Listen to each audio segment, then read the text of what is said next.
Welcome back to another episode of Artist to Artist presented by Artist Republic with your favorite podcasters, Nick and Christian, or Christian and Nick, who knows? But please remember, give us a 5-star rating on Apple Podcasts or wherever you get your podcasts. So, Christian, what's in the news today? I found this really cool article by Music Business Worldwide about a recent report that came out that said that the global recorded music industry actually grew by $1.5 billion in 2020, despite the pandemic. It kind of goes into some details about how that may have happened. But overall, I mean, I think that's a really great sign that, you know, despite having live music completely shut down, the industry still grew by $1.5 billion. Yeah. What do you think about that? That's billion with a B. With a B. With a B.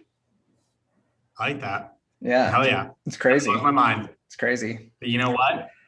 We never stop. Corona can't stop the music industry. Nothing can stop the music industry. Only we can stop the music industry. And we say don't no. Stop the music. So, speaking of not stopping the music industry, let's bring on our next guest who is deeply involved in a side of the music industry we actually haven't talked about in a while.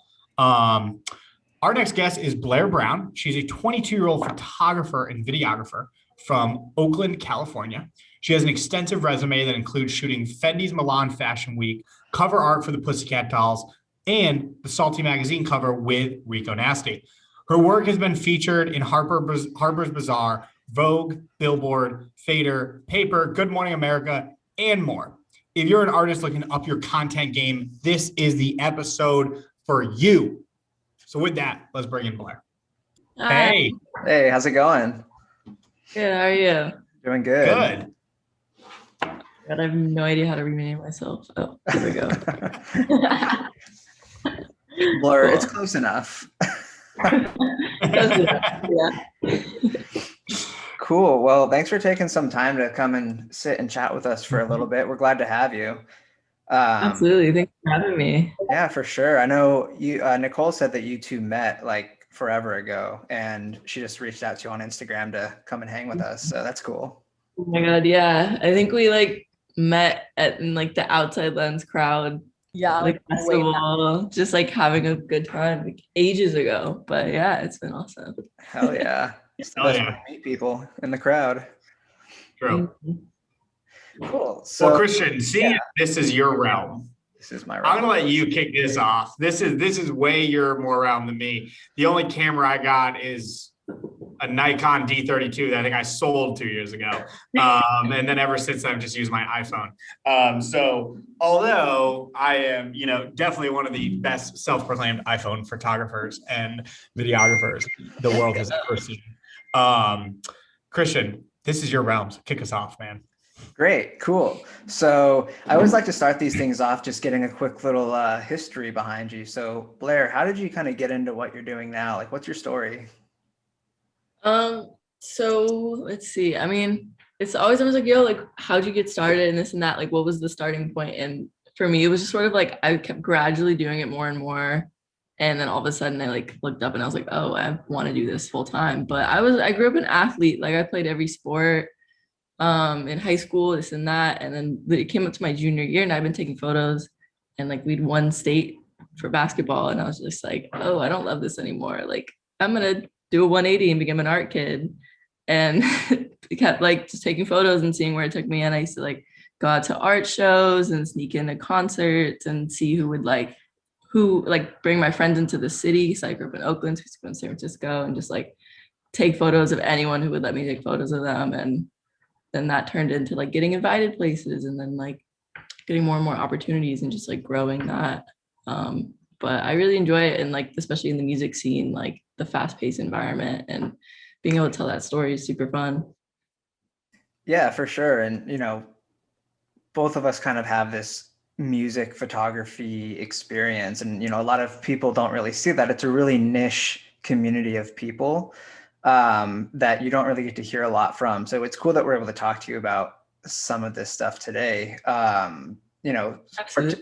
Particularly, when we talk about, your history in the music industry, you know, what are some of those accomplishments that you have that you consider some of your more favorite music photography moments? I think, I mean, to this day, still one of the like my favorite things that I did was go on tour in Europe with Gorillaz and Little Sims for like 5 weeks.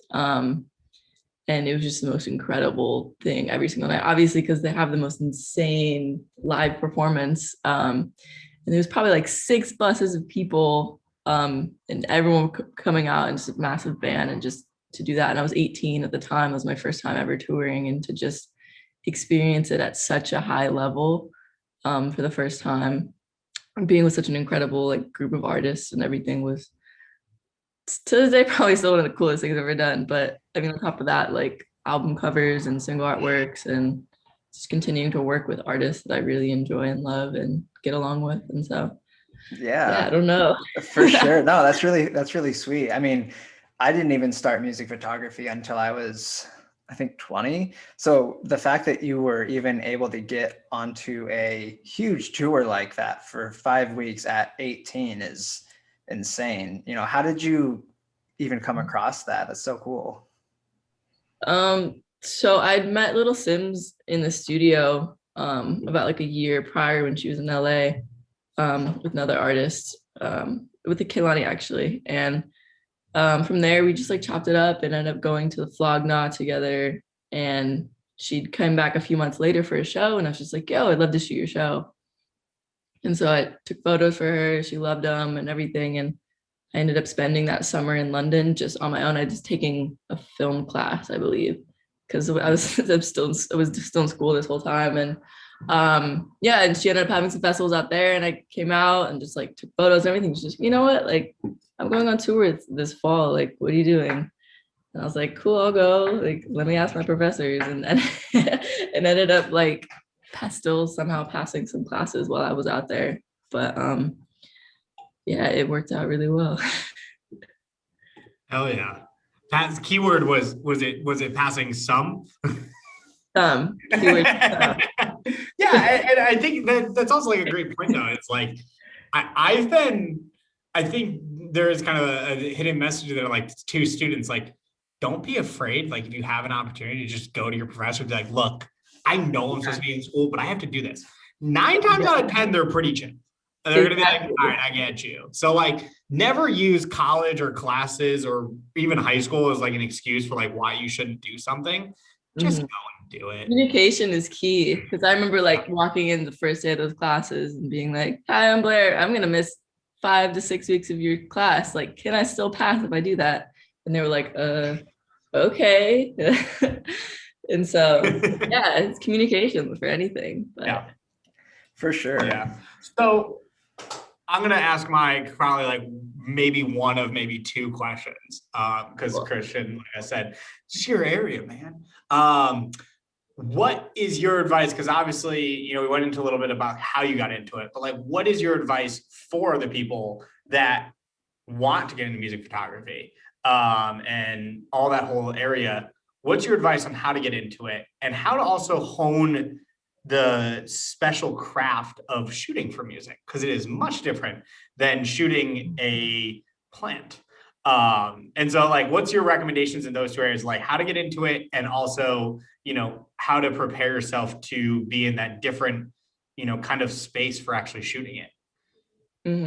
I think I would start small or start local and just kind of hit up those smaller artists that you really enjoy or want to get to know, or even like the local DJs and this and that, and just kind of like get into that circle and figure out who you work well with or who you get along with, and see what happens and keep taking photos. And I mean, it's a bit different when the world is open because you have a bunch of shows to go to, and it's a bit easier to get into the music world that way. But yeah, definitely just keep at it and see who's down to work and collaborate and make some cool stuff with you, because there's so many artists out there, and that you're going to find someone that you work well with, and not everything is going to work out the way you think it will. And so to keep an open mind about all of the opportunities that might be ahead of you.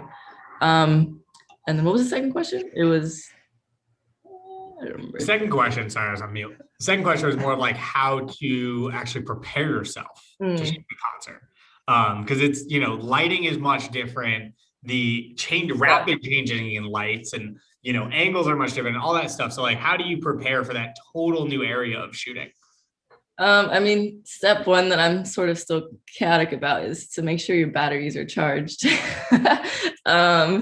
And then from there, I mean, I kind of compare it to like sports, as in like when it's showtime, like it's game time, and like you have that like a lot of window to get your shots and to keep moving around, and kind of like you have to be chameleon and sort of working at what kind of photos the artist will like, and try out different angles and sort of hit every corner of that venue, and see what looks best with that lighting setup. So for me, I really like to see sound check and talk to the lighting guys and ask like, oh, are there any like big moments or cool moments that are happening that I should make sure to see, and then figure out like where I want to be when that's happening. And so that's why it's kind of fun when you go on tour, because you get to sort of memorize the show and try out different angles of to where you want to shoot certain songs and certain things that happen during that. And so it's definitely trial and error, and figure out your style and what you like, and be respectful to other photographers if you're in the pit, because it can be a little chaotic and with those like first 3 songs, I know. But yeah, every show's so different. So just kind of going out there and seeing what you can get. Yeah, and there's like this hidden secret, I'm blanking on the word right now, but like the respect for the other people around you, right? Yeah, and like unspoken rules. Unspoken rules. There we go. That's what I was looking for. But it's interesting because in the music business as a whole, we talk to artists a lot, we talk to managers a lot, and the same kind of theme comes up where it's like, it's a people business, like your skill is 20% of the job. 80% of it is just knowing people and understanding how other people work. And I think it's interesting, as a photographer, you get a unique perspective on that, because you get to see, you work with your clients, your artists, whoever, and you get an understanding of what they like. And then you kind of have to like balance that between your own personal styles. And so kind of my question based on that idea is, how do you as a photographer keep that balance?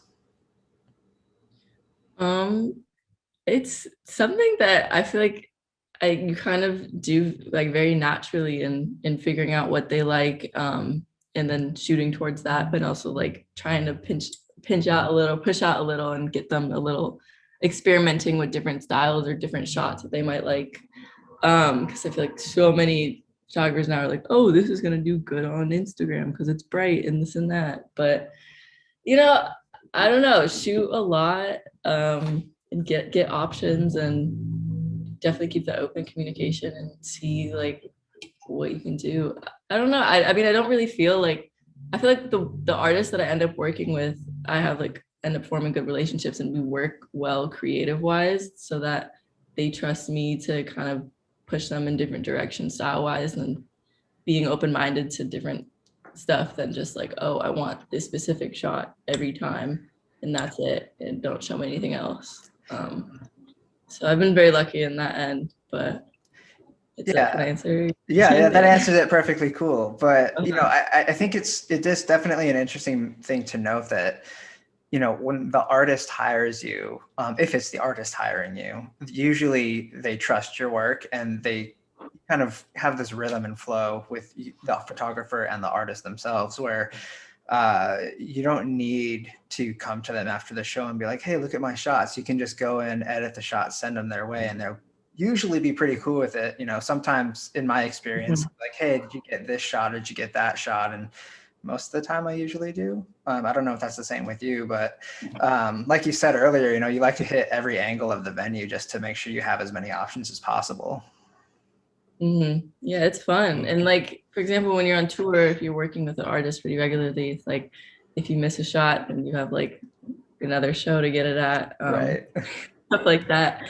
But it's fun. There's always something in there that they end up enjoying, even though, I mean, for some of the stuff, it's like cool, we just glammed for 2 hours, but now you have like these 10 seconds as we're walking to stage to get that one portrait we want. It's just like, Right. okay. But yeah, every day is so different. But I kind of like that. It's like, I like the whole, like, you need to make something out of nothing, or the worst circumstances possible, like come out with something. It's a fun process. It is. But yeah. It is. Nick, were you about to say something? No, Oh, I was cool. just getting my lightning questions ready. Oh, got you. That was it for me. Sweet. One of the things I wanted to talk to you about, I noticed in your description that you sent over, you've been shooting some NASCAR as well.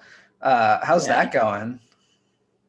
It is an absolute blast. Like, I never saw myself like getting into this, but I still have this one client, Tody Breidinger, and she's 21, super sick. She's like a first female Arab NASCAR driver.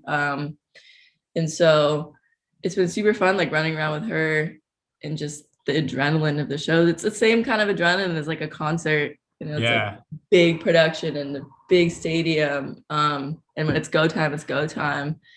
And that kind of stuff. And it's so fun. And the more you learn about the sport, like the more competitive I get, and to get those shots and be in the right place, right time, and test different things out. And so it's been really fun. And I will just see where I'm going in that. And so.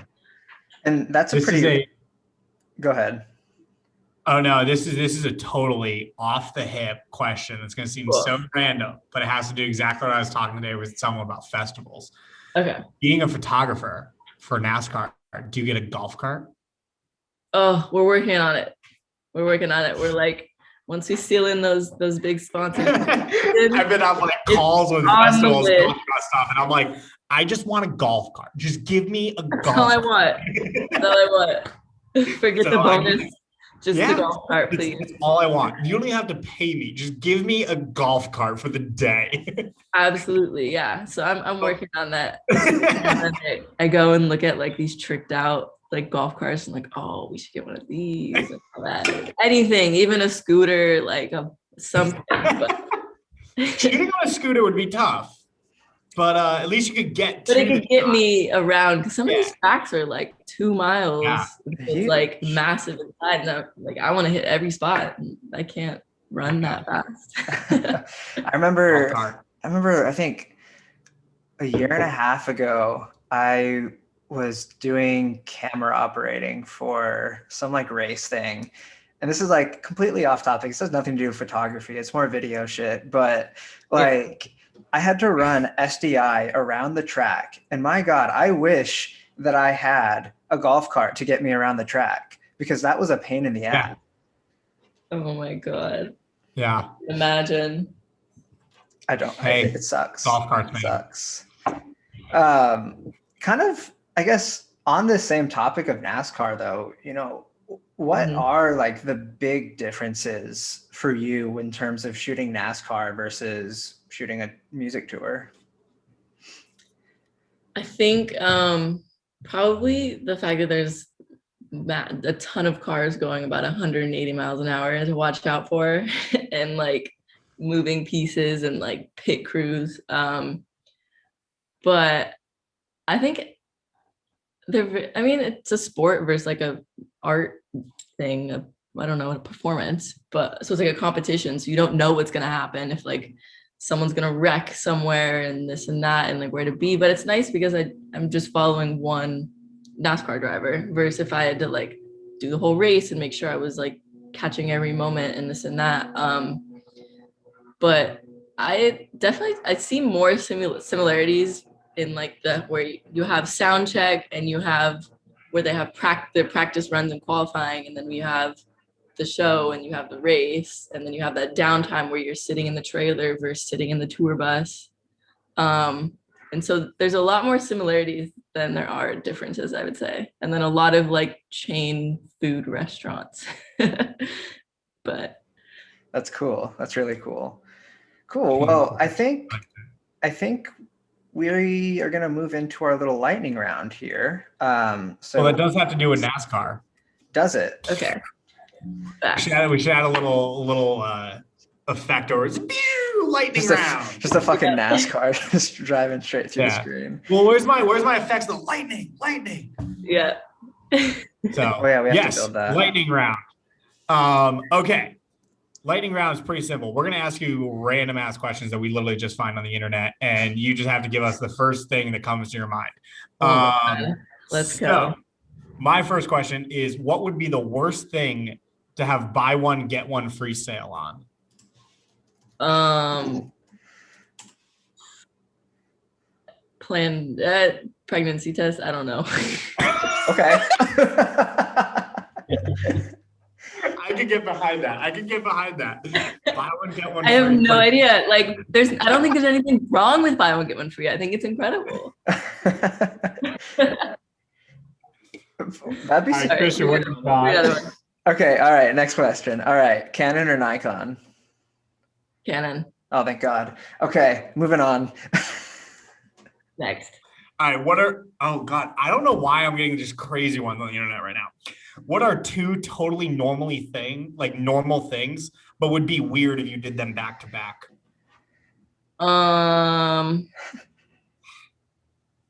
Oh my God, I'm not good at these questions.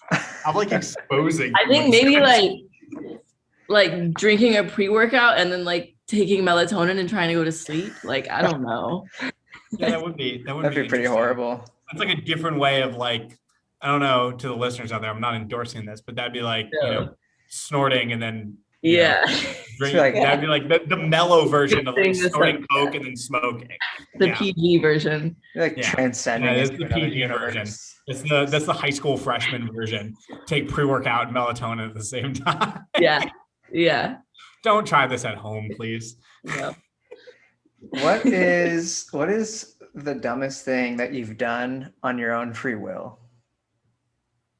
Ooh, it's a lot of these. I like to keep it interesting. I don't know. I mean, if you want to keep it like camera related, I've definitely shown up to shoots with a half charged battery and love it. a full SD card and like still gotten the job done. Somehow, some magic. Just deleting the bad shots and turning the camera off in between takes. Yeah, keeping it going. Basically, yeah. But I also I always feel super dumb when I fall asleep, like before my Postmates or something shows up, and then I wake up the next morning just really upset.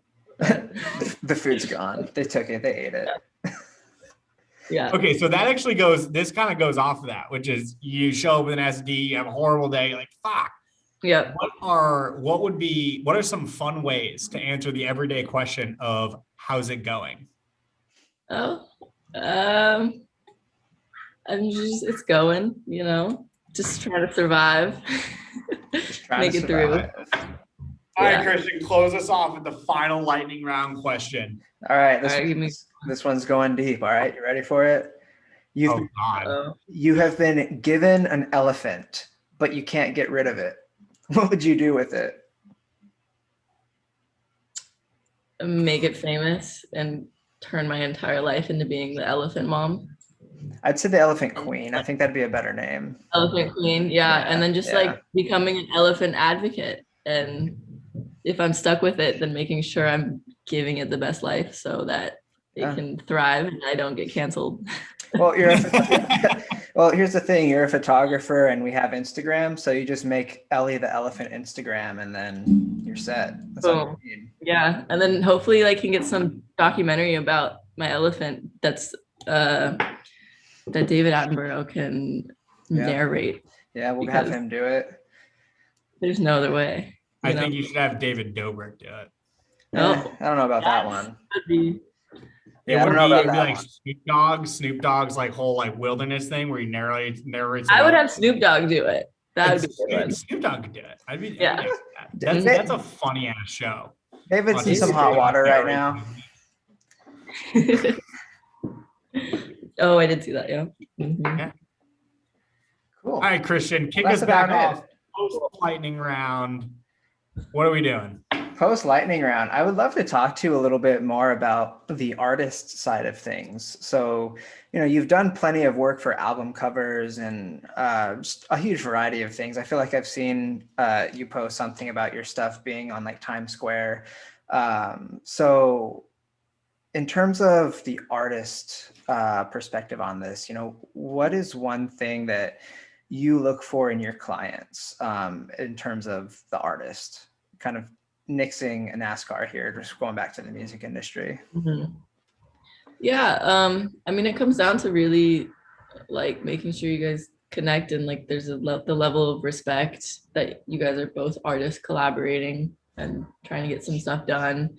Yeah, respecting communication and making sure like you guys click and it's fun and you work well together and have same expectations of what you want to do. And because I always tell my artists, like, I want my photos to be as like good as your music, and yeah, and one of those things I learned is like not everyone you're going to shoot with is going to be the right match, even though like you might be great friends or you could get along in certain levels, but sometimes it just doesn't click in the right ways of what they're looking for work wise. And to not take that personally, and your time will come and there's plenty of opportunities out there. And at the end of the day, it's all love. So yeah, so definitely, and every artist is so different too, and to be able to adapt to what they need as well and not be like stuck to being like, this is how I work and only gonna work this way, and to be very open-minded because you never know where you might end up. So right, yeah. So speaking of go ahead. Not knowing where you'll end up, my girlfriend would strangle me if I didn't ask this question, because when I was scrolling through your website, I realized something, which is, how did you end up with shooting with 24 karat golden and Ian Dior? Because there's only one song that my girlfriend ever listens to, and it literally just plays 24/7, which is Mood. And it's literally has been on my Echo playing for the last 6 months straight. And if I don't get an answer to this, she probably would be mad at me. oh my god. So you give us a lowdown. All right. So first, I met Golden a couple years ago. Maybe 4 years ago now. Back when we were still both in Oakland, and my friends were throwing some show where they're performing, and they're like, "Yo, come out!" And so, and Golden was still like hadn't shot up in height yet, still super young, like no songs out. And I was like, "Hey!" And so I met him ages ago that way.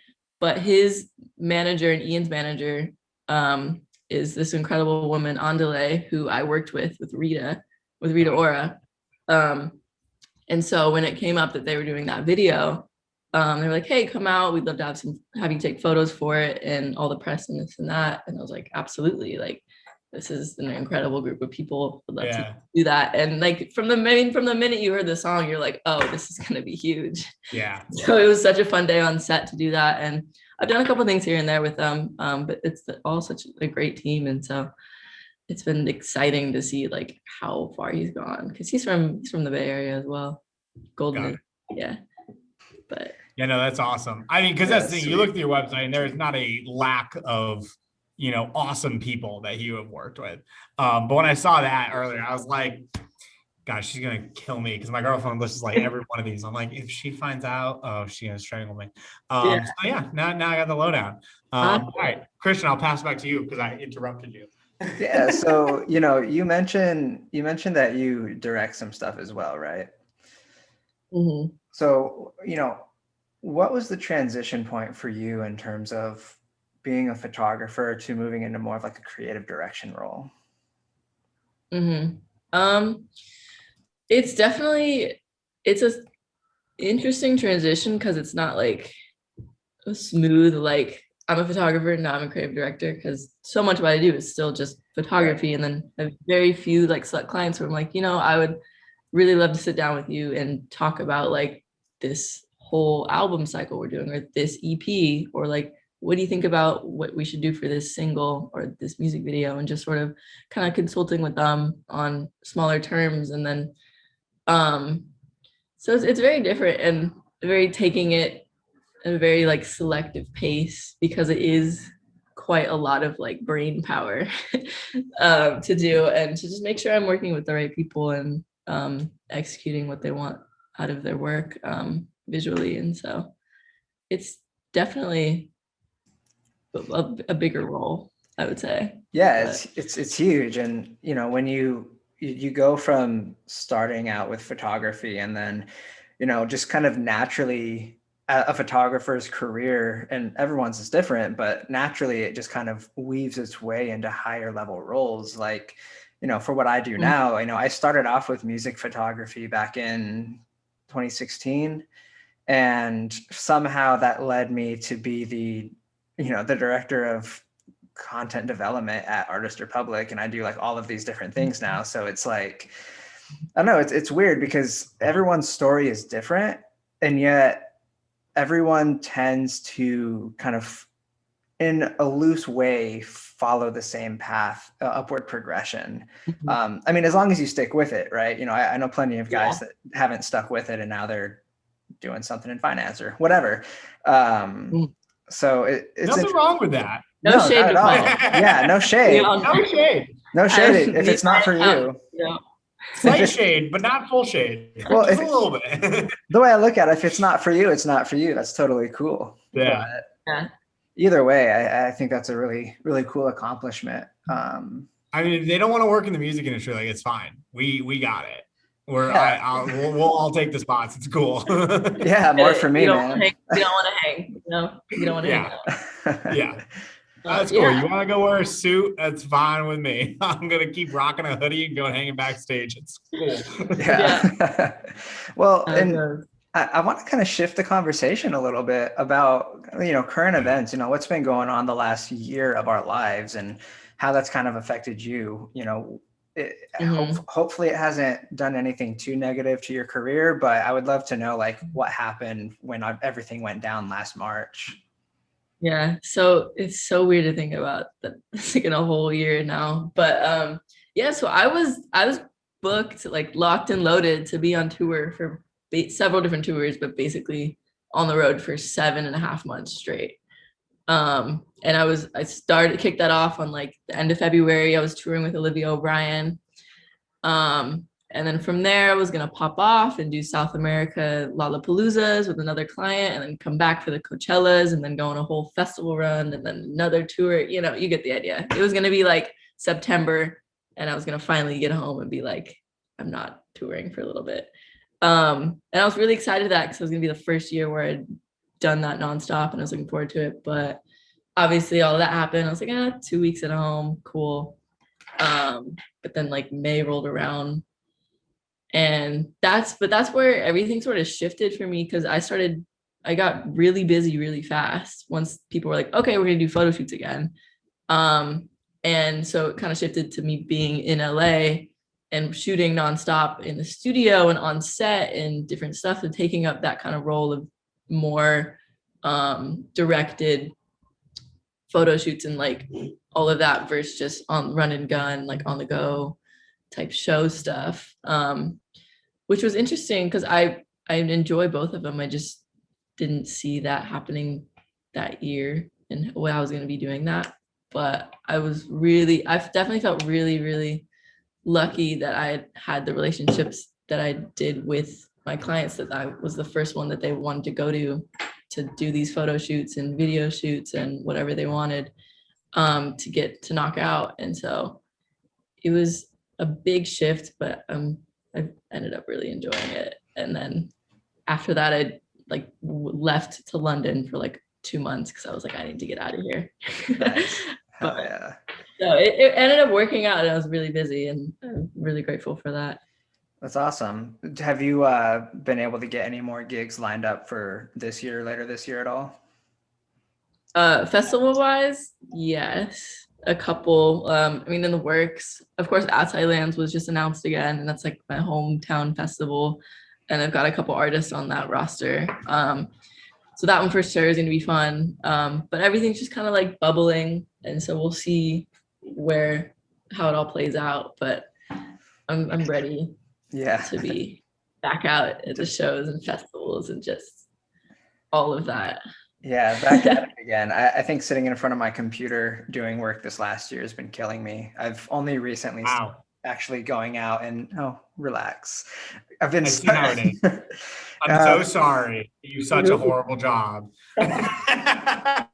Hey, nothing against you, Nick. I am so into being on set, and I've only recently been able to start doing that again. So it's been nice, but yeah, mhm. it's pretty awesome. Nick, did you have Hey, a anything set can be else? wherever. It Your can office be. could be your set. Yeah. I don't know. I don't know. Never You know. never took photos of me. I'm on set right now. Just whip out Artist my Public Studio. We just Come on. whip out my Yeah. backdrop in my small ass apartment, and that works sometimes. Boom. Yeah, that's a virtual backdrop, right? Yeah, cool. Okay. Yeah, that. Okay. So I have one last question, which actually came to me over message from Nicole, which is, Blair, what is your wildest story with an artist? Oh, oh my God. I get asked this a lot and I'm just never prepared for it every time. I have to think about what's not under NDA. That's how you know you're at a good point in your life, when you have to think about what stories you can actually tell. Always a great moment. Yeah, I mean, there's been a lot of like almost missed flights or bus calls, or oh, we left someone somewhere, or I don't know. Well, like, damn. It's a tough I mean, one. one of the coolest, I don't know about wild, like, oh shit, but like, one of the most crazy things is going when I was able to go shoot for Fendi's spring summer 2021 collection. I was in London and we flew to Milan for it for the day and then flew back. And I was like home by dinner. And as an American, like going to Italy for the day and being back by dinner time was like a really weird concept for me. And so that was probably one of the most more absurd like opportunities that I got. But it's also like very PG and boring if you wanted something more wild. No, But, that's fine. We'll try to keep our PG rating on yeah. Apple Podcasts over here, but Yeah. no, that's sweet. That's definitely sweet. But Well, with that, Christian, if you have nothing else, I will close us out. Oh, you do have something else. Okay. Pause, everybody. It's the question that we always ask, unless you wanted to Oh, ask yeah. it. Were you going to How could I ask forget? it? You know what? I will ask. Ask it. Ask away. What what would be your one piece of advice for anybody looking to get into, into the music industry, whether it's photography, an artist, videography, whatever? What's your one piece of advice for anyone listening right now that, feels inspired and wants to get involved more in the music industry? I would say definitely ask a lot of questions, and try things out and be open-minded and figure out, like, there's so many different roles and jobs inside the music industry, and that you might be set on one thing, like, oh, I really want to do this with this kind of artist, and that's it. But you might not know about like some other job or some other role that you could play on another team that you would be so much better at and enjoy. And so I think just really sticking to it and asking questions and seeing how you can be the most helpful in your role. Because I know, like, I'm a photographer, but there are so many different things that I've done, like, that isn't exactly the role of a photographer, that is like helps everyone else out on the team. Because my thing is, like, I just love to be the most helpful in every situation, no matter what it is, without stepping on people's toes, obviously. But just being as helpful and open-minded and sticking to it, and being a problem solver really, is really helpful. And that's really what I have to say. And also taking care of your mental health. Sleeping is also important. It's a very much like definitely live in an industry that's very like, oh, I've been up all night working, and then I was like, it's a very party culture scene as well. But just understanding your limits and being really honest with yourself and keeping that communication open, and so you don't burn out, because we don't want to burn out. We want to be able to do what we love. Yeah. So, Yeah, that's a huge thing. I was actually talking to a metal artist the other day that's a guitarist for like this huge metal band. And normally you would think that their life is just party, party, party. His daily routine is sleeping 9 hours a day, waking up, having a cup of coffee, and meditating for an hour. I love that. And then he gets on stage and screams his ass off. But, but that's the thing. Big balance. Behind the scenes, he is perfectly mentally balanced. And I think a lot of people don't realize that. So that was an awesome podcast. Before I close it out, is there anything that you want to say to people, where to find you, where to find more information about you, where they can hit you up if they have questions, whatever, give yourself a little plug. My name is Blair B. Brown. You can follow me on Instagram, Blair B. Brown, everywhere, I'm pretty sure. And if you have any more questions, like feel free to DM me or email me. I'm an open book whenever I get around to it sometimes. But yeah. Thank you so much for having me out. Like, this has been a great conversation and everything. Thank you. And so for anyone listening, don't forget, if you liked today, don't forget to give us a 5-star rating on Apple Podcasts. We haven't done this in a while, but if you do give us a 5-star rating on Apple Podcasts, Christian will create a virtual world, host a virtual party, and invite you to it so you guys can be virtual friends. Leave that 5-star rating, and we will keep you posted on where this virtual world is even going to exist, or if it's even going to happen. We don't know. We'll see. See you next week.